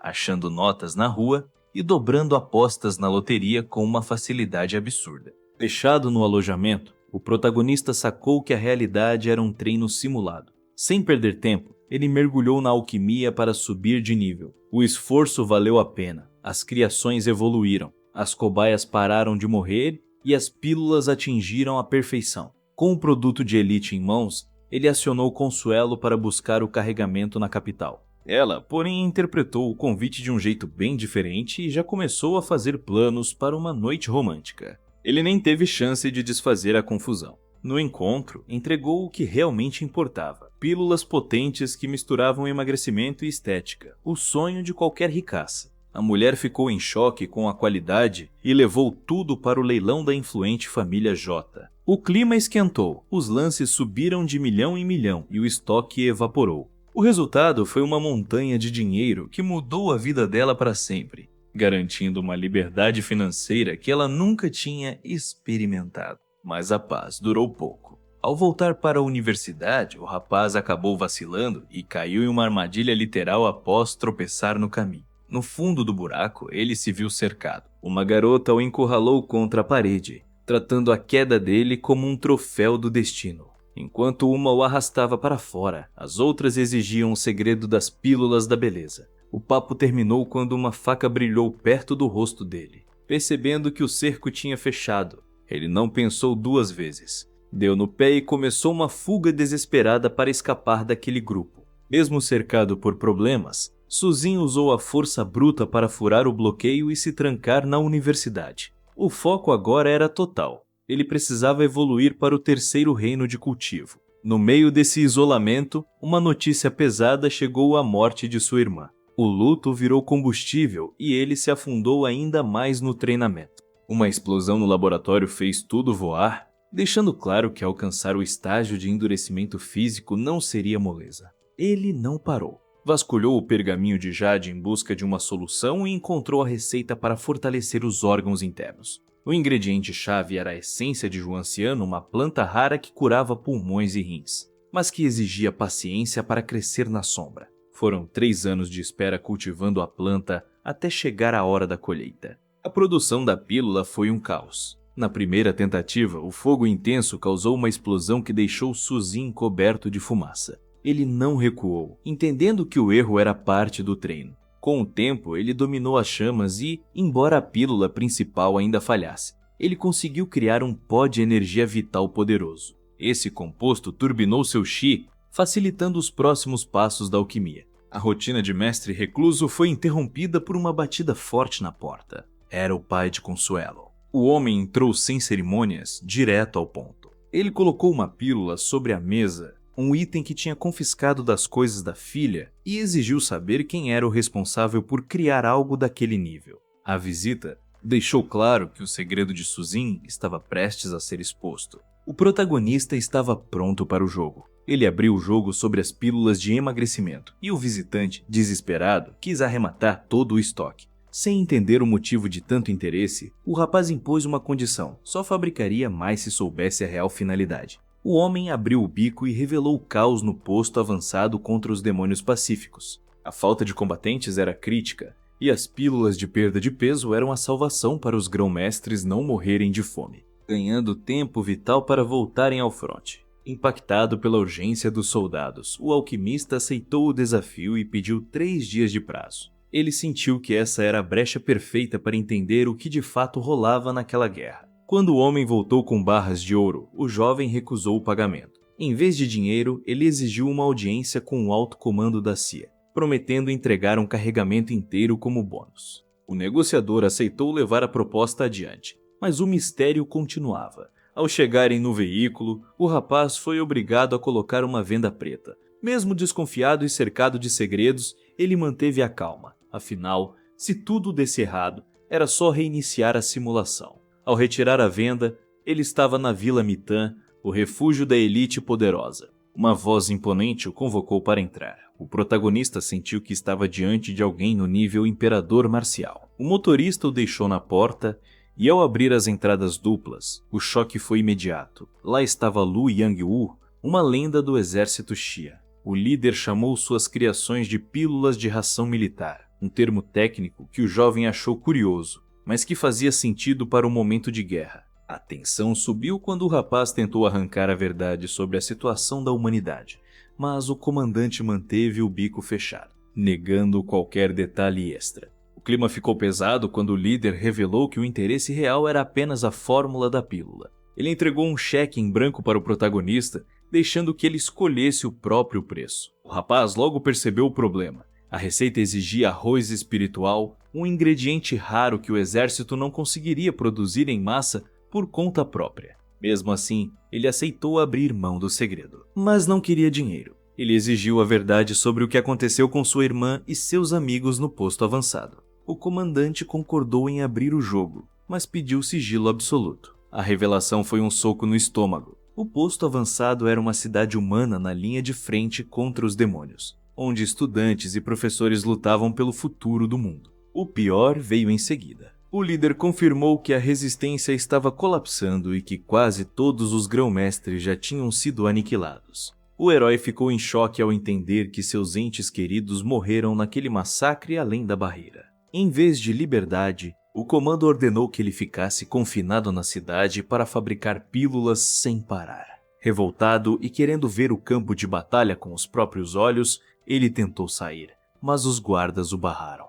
Ele agora era um prisioneiro de luxo. Sem saída, ele voltou ao forno alquímico, mas com um plano diferente. Ele conseguiu criar uma pílula roxa inédita, uma pílula da confusão perfeita. Quando os guardas ouviram um barulho estranho e invadiram a sala temendo um acidente, deram de cara com os comprimidos se despedaçando. Uma fumaça roxa densa tomou conta do ambiente, e os soldados desabaram no chão instantaneamente, abrindo o caminho para sua fuga. Aproveitando o apagão dos guardas, o protagonista meteu o pé. Ele se preparou com o que tinha e correu em direção à barreira protetora, decidido a cruzar a fronteira. Ao atravessar, o choque foi brutal. Um demônio colossal bloqueava o horizonte. Naquele instante, ficou claro que ele ainda estava longe de ter o nível necessário para encarar aquele pesadelo. No campo de batalha, um veterano comandava o ataque, enviando guerreiros para atingir os pontos cegos da criatura. Mas a diferença de poder era absurda. Com um único movimento, o monstro varreu dezenas de soldados. O velho ordenou a dispersão, mas o demônio agarrou um dos combatentes no ar. Antes de ser esmagado, o guerreiro sorriu e ativou um dispositivo que explodiu os olhos da besta. O monstro urrou de agonia, e o veterano aproveitou a brecha para vingar seus alunos, cravando um ataque mortal no outro olho do gigante. No último suspiro, a criatura desferiu um golpe de misericórdia que lançou o velho ao chão, sem vida. Do alto de uma colina, o rapaz assistia a tudo paralisado. percebendo que aquela única abominação tinha dizimado todos os seus amigos e familiares. Uma voz familiar surgiu atrás dele. Era Yuan-gu, avisando que o posto avançado tinha caído e que a invasão total era inevitável. Sem mais nada a perder, o jovem tentou uma última jogada desesperada. Ele usou a dor para forçar a criação de uma pílula de fortalecimento de órgãos internos, tentando saltar de nível instantaneamente. Sem tempo para refinar, ele engoliu o composto de uma vez, mas o poder foi instável demais e o corpo dele explodiu na hora. A simulação foi encerrada bruscamente, deixando para trás apenas a tela de recompensas e a frustração de ter morrido pelo próprio veneno. A ficha caiu. O erro fatal na pílula foi usar ingredientes jovens demais. O herói percebeu que a idade da planta define a potência do veneno ou da cura. Sem perder tempo, ele escolheu o domínio da alquimia do fogo ardente como recompensa da simulação. Agora ele sabia a verdade terrível. O apocalipse não levaria 15 anos para começar. Os monstros já estavam aqui, barrados apenas por um posto avançado prestes a ruir. Com o peso de salvar o mundo nos ombros, ele decidiu usar cada simulação para mudar o destino da humanidade. De volta à realidade, ele encontrou Consuelo, que estava radiante. As olheiras sumiram e ela parecia ter rejuvenescido décadas graças aos testes dele. O rapaz entregou a versão final da pílula da beleza e, em um piscar de olhos, 1 bilhão de créditos caiu na conta dele. Ao ver a reação eufórica dela, ele avisou que o efeito era limitado e perigoso se usado em excesso, mas ela tinha planos maiores. Foi aí que ela revelou ser a herdeira da poderosa casa comercial Jane. O plano era levar as pílulas para leilão e lucrar absurdamente. Só que, para surpresa dela, o dinheiro não era a prioridade do alquimista. Ele fez um pedido estranho. Queria trocar toda aquela fortuna por equipamentos de combate de nível branco. Sem entender nada, ela questionou o motivo de tanta tralha básica, mas ele implorou por ajuda sem dar detalhes. Para quem sabe que o mundo vai acabar. Cada peça de equipamento vale mais que uma montanha de ouro. A ideia de estocar equipamentos básicos poderia levantar suspeitas, mas Consuelo tinha o plano perfeito: fundar uma guilda comercial. Assim, eles poderiam centralizar a compra, melhorar o que já tinham e adquirir novos itens sem alarde. O protagonista aprovou na hora e batizou a organização de Tarot, deixando a parceira meio sem jeito com o nome. Sem perder tempo, ele terceirizou toda a burocracia para ela e vazou para a universidade, batendo a porta na cara dela e deixando a herdeira bufando de raiva por ser usada como secretária de luxo mais uma vez. De volta ao alojamento, ele desbloqueou o modo de simulação imersiva. Com o bolso cheio de créditos, investiu na função e acabou ganhando o talento Aparência Majestosa. O cara ficou tão imponente que atraía a atenção de qualquer mulher instantaneamente. Mas ele achou aquilo uma perda de tempo total e quase pediu o dinheiro de volta. Focado no que importava, ele partiu para o reino secreto de Shinjun. Como a última tentativa terminou em explosão, o plano agora era outro: focar no preparo físico e cortar a potência da pílula pela metade para não virar pó de novo. Os dias viraram uma rotina pesada de treino pesado e fazenda. Ele criava galinhas, subia de nível e acumulava recursos, enviando até reforços para o culto da descendência. Quando finalmente atingiu o estágio final de endurecimento ósseo, o momento da verdade chegou. Com medo de explodir os próprios órgãos, ele teve uma ideia calculista: dar a pílula primeiro para Consuelo. Se funcionasse nela, o caminho estaria livre. Mas a mulher estava tão focada em fortalecer o corpo que a fome bateu forte. Ela avançou direto para o ninho de pintinhos, deixando as galinhas em pânico total com a ameaça. O método de treinamento era rústico. Ele jogava facas perto das aves para impor respeito, deixando claro que, se não botassem um ovo por dia, o destino seria a panela. Sob pressão, as galinhas viraram máquinas de produtividade e dormiam quietas no ninho. Consuelo serviu de cobaia para a pílula de fortalecimento de órgãos e, apesar da dor insuportável, o salto de poder foi absurdo. Com o sucesso do teste, ela usou suas conexões para colocar o protagonista em contato com o alto escalão militar. O interesse do exército na fórmula foi imediato. Yuan-gu viu naquelas pílulas a única chance de os soldados sobreviverem ao apocalipse que se aproximava. Enquanto as negociações avançavam, o rapaz se entupia de ovos espirituais para blindar o próprio corpo, preparando-se para finalmente suportar a potência do seu próprio invento. A rotina de Mestre Cuca foi interrompida pelos gritos de Consuelo no portão. Sem dar explicações, ela o arrastou pelo colarinho direto para um helicóptero que aguardava com as hélices girando. O destino era o Templo Celestial, onde as tropas já estavam perfiladas em saudação. O relatório oficial confirmou o milagre. 5 pílulas eram suficientes para aumentar a força de um grão-mestre em 50%. Diante da demanda, ele calculou que conseguiria entregar 200 unidades mensais, o que permitiria criar um exército de elite em tempo recorde para a guerra que estava por vir. Yan-Wu não escondeu o sorriso ao perceber que a humanidade finalmente tinha uma chance real. Pela produção das pílulas, ele ofereceu ao protagonista privilégios de nível 3, o que deixou Consuelo em choque.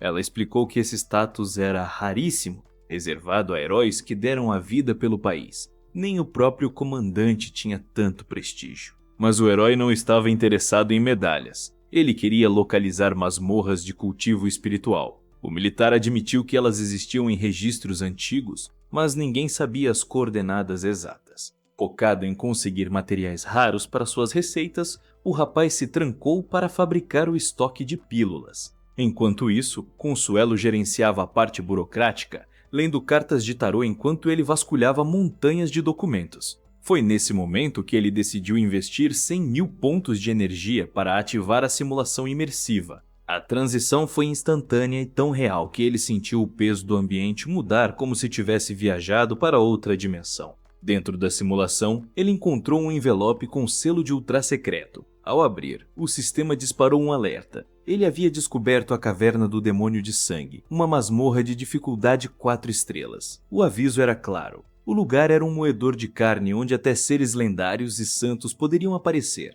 O sistema recomendava um grupo de elite, mas os registros indicavam que nem 7 guerreiros no nível máximo garantiam a sobrevivência. Agora ele entendia o segredo do exército. Essas masmorras eram escondidas do público, porque entrar nelas era praticamente uma sentença de morte ao lado da sinistra seita do Demônio de Sangue. A instrução era clara. Ao entrar na masmorra, a única opção era correr para o norte. O covil da seita ficava logo do outro lado, e seus discípulos eram psicopatas que caçavam qualquer invasor. O pior é que eles usavam rastreadores mágicos, tornando a fuga quase impossível. Ao ler os detalhes, o protagonista ficou perplexo. Se esses dados fossem públicos, muitas mortes teriam sido evitadas. A informação vinha de um registro de 1978, escrito por um tal de Xiang Shu. O rapaz concluiu que um guerreiro desse calibre ainda deveria estar vivo e decidiu que precisava encontrá-lo, embora soubesse que no seu nível atual de iniciante, encarar aquele lugar era suicídio.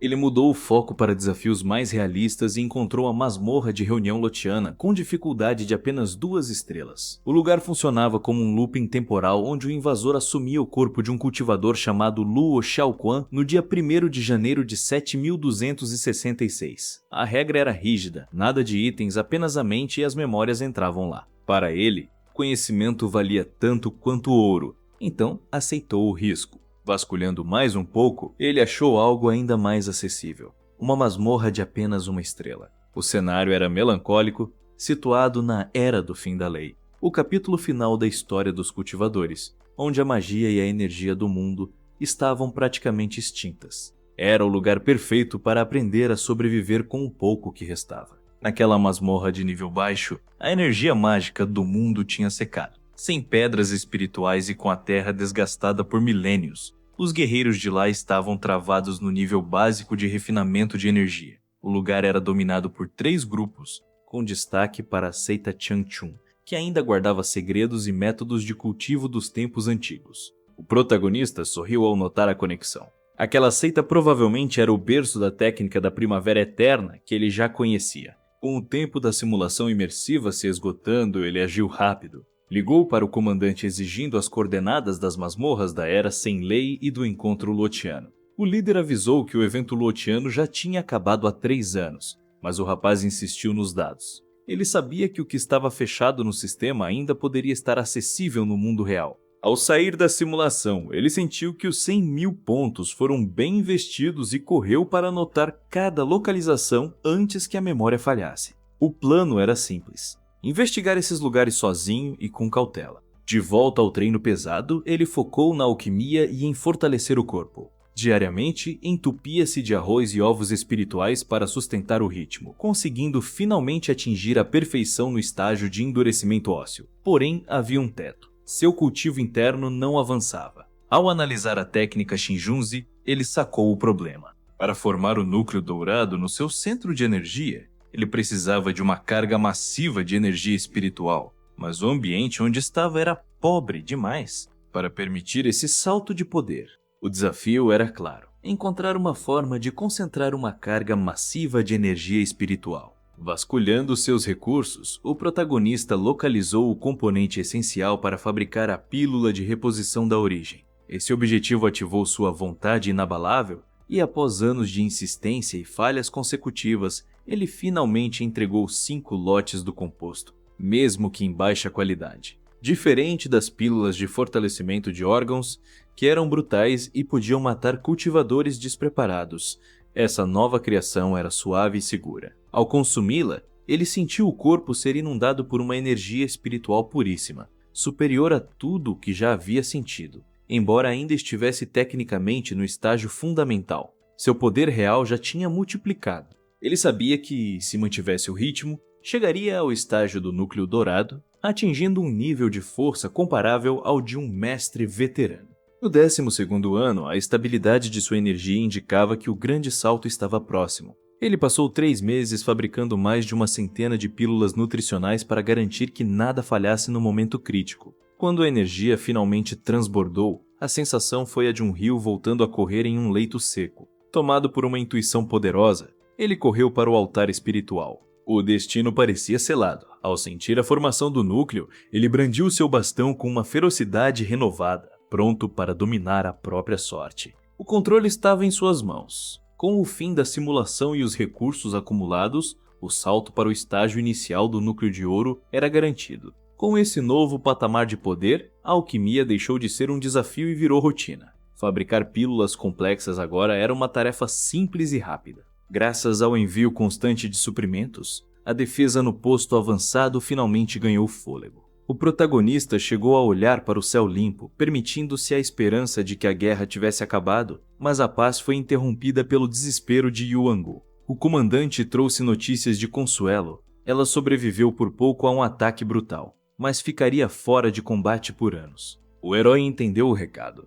A revolução não podia parar e ele precisava dobrar a aposta. Ele entregou uma lista extensa de ingredientes raros e exigiu que Yan Wu construísse milhares de fornos alquímicos de uma vez. O plano era industrializar a produção. Trancado no laboratório, ele entregou mais de 10.000 pílulas, aliviando a pressão esmagadora nas frentes de batalha. Porém, o destino era implacável. No 5º ano da simulação, veio o anúncio sombrio. As defesas do posto avançado foram pulverizadas. O herói sentiu o peso do fracasso. Mesmo sacrificando sono e comida para produzir remédios sem parar, ele só conseguiu atrasar o apocalipse por um mísero mês. Em um último diálogo tenso, ele questionou como vencer aqueles monstros. O líder suspirou, dizendo que só um milagre ou o surgimento de um guerreiro no nível de um deus verdadeiro salvaria a humanidade. Antes que pudessem continuar, um rugido ensurdecedor tremeu o céu. O comandante ordenou que o rapaz fugisse enquanto ele voava para seu último combate, escolhendo morrer como um guerreiro. O protagonista assistiu, impotente, ao fim de mais uma lenda. A realidade era amarga. Ninguém tinha desistido, mas o mundo estava sendo devorado. Enquanto as feras avançavam, uma legião de combatentes seguiu o comandante em um último ataque suicida. Mas um redemoinho de energia brutal varreu o campo de batalha, lançando todos ao chão. Um distintivo militar caiu aos pés do protagonista, servindo como um lembrete do sacrifício alheio. Diante do caos, ele tentou uma manobra desesperada: fugir para os campos espirituais para escapar do fim do mundo. A besta tentou abocanhá-lo, mas ele mergulhou no portal a tempo. Lá dentro, porém, não havia refúgio. O fluxo espacial era instável e incompreensível, acabando por despedaçá-lo em segundos. A simulação encerrou com uma lição clara: não existia esconderijo seguro nos reinos espirituais. De volta ao menu de recompensas, ele não hesitou em escolher a experiência acumulada no núcleo dourado e o conhecimento avançado em alquimia. Ele precisava estar consciente para o que viria a seguir. O processo de evolução foi violento. Sentado em posição de lótus, ele se sentiu como um vulcão prestes a explodir. Em sua visão espiritual, uma árvore imensa se formou, carregada de flores douradas que rapidamente deram frutos de puro poder. O núcleo dourado estava finalmente se consolidando. O sistema o alertou para manter o foco e não se perder na euforia, enquanto a energia o envolvia em um casulo brilhante. Quando abriu os olhos, uma luz intensa emanava de seu corpo. Ele segurava um redemoinho de energia espiritual pura que o levitava, um poder tão instável que até um mestre de nível ouro sofreria para conter. Percebendo que aquela energia acumulada poderia reduzir a universidade a cinzas, ele lutou para domar a esfera em suas mãos, respirando fundo para estabilizar o caos. No fim, ele conseguiu se conter e voltou ao dormitório exausto. O poder destrutivo de um único núcleo dourado era assustador, e agora ele sabia que teria que seguir essa jornada solitária com cautela redobrada. Com apenas uma simulação, o protagonista saltou 15 anos de treino e consolidou seu núcleo dourado. Ele ainda lembrava do terror dos monstros, mas manteve a calma. Sabia que precisava de muito mais poder para mudar o futuro. Ao analisar seus 6 talentos, ele teve um estalo. O vórtice de energia que criou por instinto foi catalogado pelo sistema como uma técnica oficial. Isso mudava tudo. Ele percebeu que não precisava de pergaminhos raros. Se tivesse energia espiritual, poderia desenvolver e disparar feitiços como explosões e chamas sem tempo de recarga. Apesar da nova força, ele era apenas um iniciante no estágio atual. O objetivo imediato era claro: obter a segunda parte da técnica da Primavera Eterna. Sem ela, seu progresso estagnaria. Ele decidiu que a próxima jogada seria infiltrar-se novamente no culto da descida em busca de pistas. Desta vez ele não hesitou. Seguiu o rei Suyan e apresentou-se ao grupo. Como de costume, exigiram uma prova de competência. O herói foi direto, nocauteou o examinador veterano e, antes que o caos se instalasse, usou pílulas de restauração instantânea para curá-lo completamente. O velho ficou em choque. Aquelas pílulas eram tesouros de nível médio. Impressionados, os líderes o nomearam médico-chefe do culto. A posição era estratégica, mas o acesso ao depósito de relíquias ainda estava bloqueado. A sorte virou quando o veterano, grato pela cura, resolveu abrir uma exceção e dar a ele a chance de entrar na área do tesouro. O caminho para a técnica proibida estava finalmente aberto. O acordo foi fechado. 1000 pílulas em 6 meses em troca do acesso ao tesouro. O velho entregou uma fortuna em ingredientes, e o protagonista, agindo com frieza, aceitou o desafio. Na prática, ele aplicou um golpe, mentiu sobre a quantidade necessária de insumos e desviou a maior parte da carga para si. Com as sobras, produziu apenas o suficiente para manter as aparências, entregando 500 pílulas comuns e 100 de fortalecimento de órgãos. Ninguém desconfiou. Todos achavam que o rendimento baixo era apenas o limite do seu talento. Enquanto fingia trabalhar para o culto, ele usava os recursos roubados para turbinar sua própria alquimia. Ele percebeu que a qualidade dos materiais da seita superava até os do exército, permitindo a criação de pílulas de nutrição espiritual que expandiam sua consciência. Quando o prazo acabou, o veterano Jin cumpriu a promessa e o levou para a Floresta Escura. O caminho parecia estranho para um depósito de riquezas, mas o herói logo sacou a verdade. O tesouro do culto da descida não estava no mundo comum, mas escondido dentro de uma masmorra. Isso explicava por que os membros eram caçados como traidores. Eles eram invasores de outra dimensão. Temendo que a masmorra pudesse colapsar e levar os segredos consigo, o rapaz não perdeu tempo com conversas inúteis. Ele ativou a simulação imersiva de 1 hora para garantir que nada escapasse de sua percepção. O sistema o transportou para uma versão ainda mais imponente dos portões do tesouro. Diante da entrada majestosa, o ancião Jin deu o sinal, chamando-o para atravessar o portal e finalmente encarar o que estava oculto nas sombras da seita. Ao cruzar o portal, o protagonista deparou-se com um cenário vibrante e intocado, onde a natureza parecia dominar tudo. Enquanto subiam as escadarias do tesouro, o veterano Jin explicou a estrutura interna da seita. Com quase 1000 anos de história, o culto da descida estava dividido em 3 vertentes: a facção dos fanáticos, a da coexistência e a naturalista. A facção fanática era composta por extremistas que odiavam a própria espécie, vendo a humanidade como um erro e desejando o sacrifício total para que uma raça superior tomasse o planeta.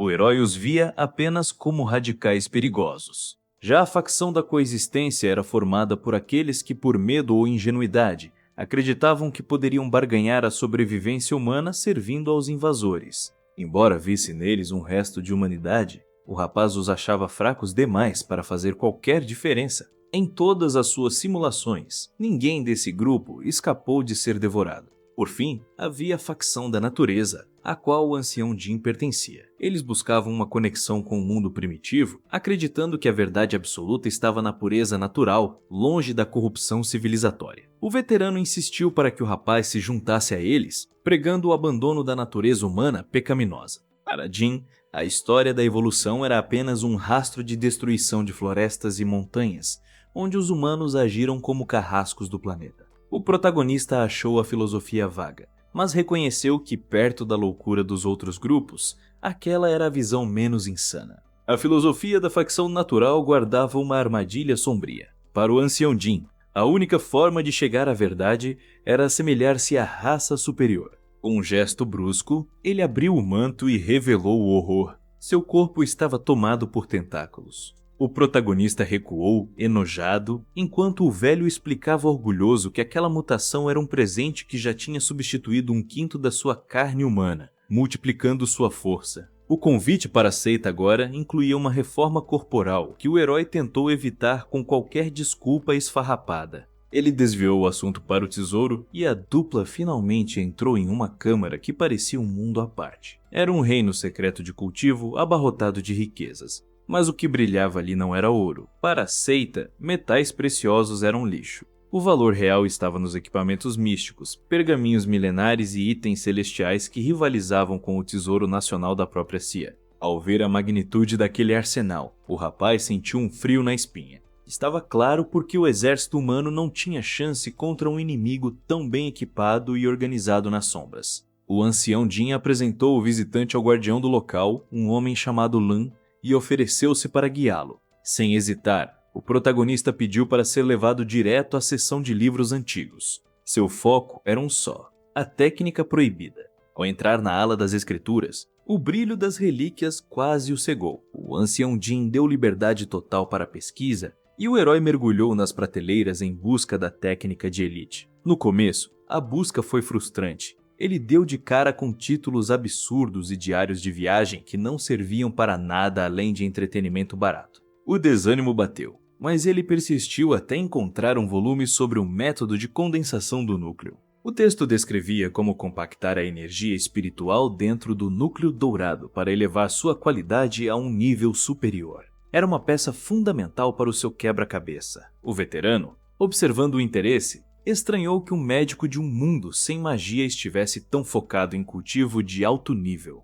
O rapaz saiu pela tangente. Alegou que alquimia e cultivo bebem da mesma fonte, e que entender a energia era o único jeito de fabricar pílulas ainda mais potentes para a seita. Quando finalmente perguntou sobre a segunda parte da técnica da Primavera Eterna, veio o balde de água fria. O item estava disponível, mas o custo era de 100.000 pontos de contribuição, 100 vezes mais do que o rei Suyan tinha sugerido. O ancião Jin explicou o motivo. O controle dessas técnicas estava nas mãos da facção fanática. Aqueles loucos não só adoravam os invasores, como também eram obcecados pelo próprio poder e inflacionavam os preços das escrituras para manter o monopólio do cultivo.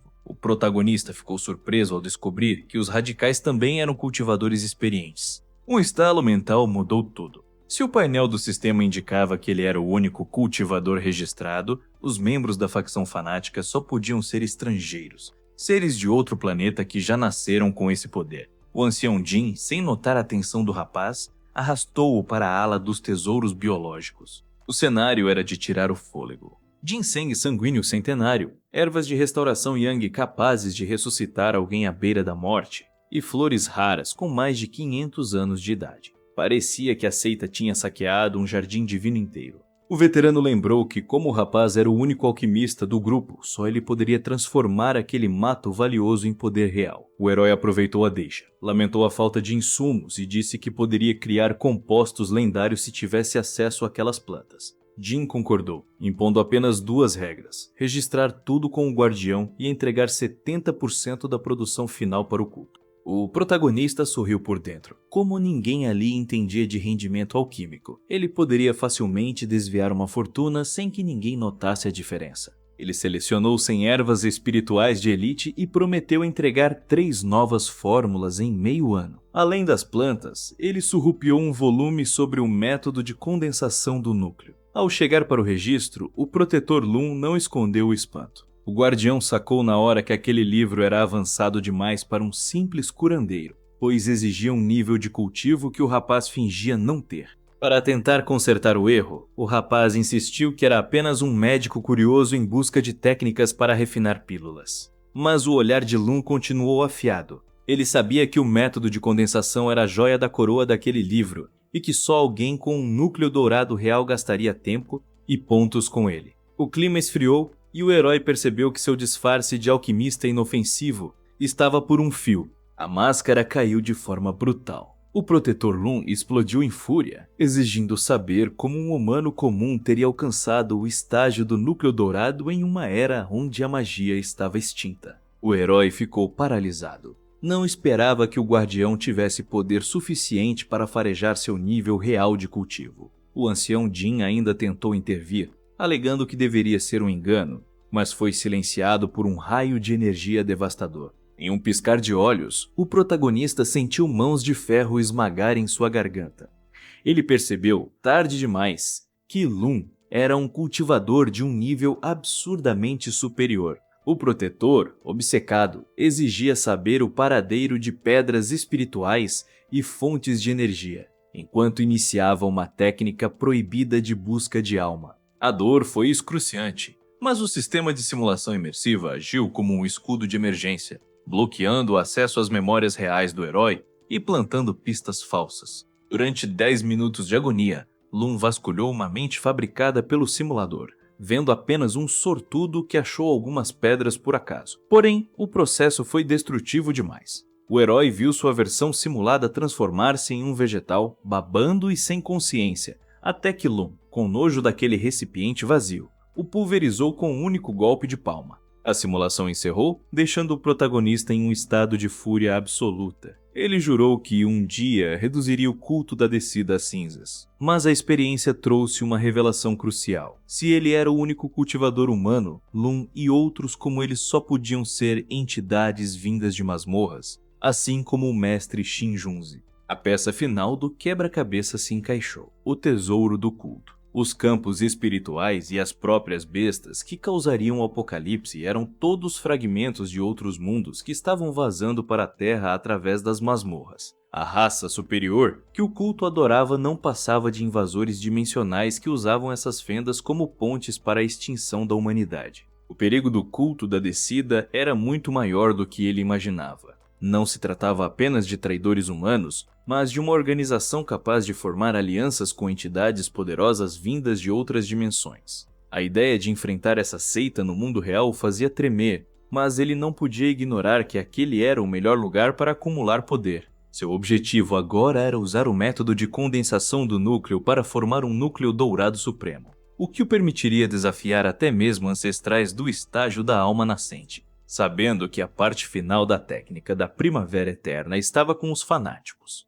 ele iniciou uma nova simulação com foco total em atrair a atenção das lideranças. Desta vez, o sistema concedeu a ele um talento de nível azul, o poder divino inato. Com essa força física descomunal, ele finalmente poderia combinar o cultivo espiritual com um desenvolvimento corporal sem precedentes. Ele e o rei Suyan partiram novamente da universidade para se infiltrar no culto. Sua maestria na alquimia abriu as portas rapidamente, garantindo acesso a insumos de altíssima qualidade. Com um novo talento físico, ele decidiu arriscar e ingerir a pílula de temperar órgãos, a mesma que havia explodido seu corpo em tentativas anteriores. A dor foi avassaladora e muito superior ao que ele previa. Sentia como se cada célula estivesse sendo triturada e seus órgãos internos estivessem em chamas. Esse suplício durou 7 dias ininterruptos, deixando o protagonista no limite entre a evolução e a destruição total. A queimação finalmente cedeu, dando lugar a uma descoberta impressionante. Seus órgãos internos haviam se transformado, tornando-se absurdamente resistentes. Seus músculos também acompanharam a evolução, ganhando um volume e uma densidade visíveis. Mas o herói não se deu por satisfeito. Ele decidiu esgotar as reservas do culto para atingir o nível máximo de endurecimento orgânico de uma só vez. Após mais uma semana de agonia, seu corpo parecia ter despertado para uma nova existência, com cada órgão pulsando e respirando em perfeita harmonia. Para comemorar o rompimento dessa barreira, ele abriu uma lata de refrigerante, sentindo-se revigorado e pronto para o próximo passo rumo ao estágio de núcleo dourado. Com esse novo patamar de poder, o protagonista finalmente entrou no radar das outras alas da seita. Quem surgiu dessa vez foi Zong, o protetor da facção fanática, exigindo que ele fabricasse um lote especial de pílulas. O rapaz sentiu o peso do perigo. Ele precisava da técnica da Primavera Eterna que estava com os fanáticos, mas temia que a história se repetisse e ele acabasse morto novamente ao tentar uma negociação direta. O ancião Jin, ciumento de seu talento, agia como uma barreira, impedindo-o de se aproximar de Zong sem supervisão. Mudar de lado parecia impossível, já que a lealdade no culto era absoluta e os fanáticos eram implacáveis. Justo quando ele pensava em uma alternativa, o destino deu um golpe seco. O protetor Zong foi declarado morto em combate. O velho Jin comentou o fato com total indiferença, dizendo que ninguém daria falta dos pertences de um morto, e começou a remover o capuz do cadáver, revelando que a oportunidade de saquear os segredos dos fanáticos acabara de cair no colo do protagonista de forma inesperada.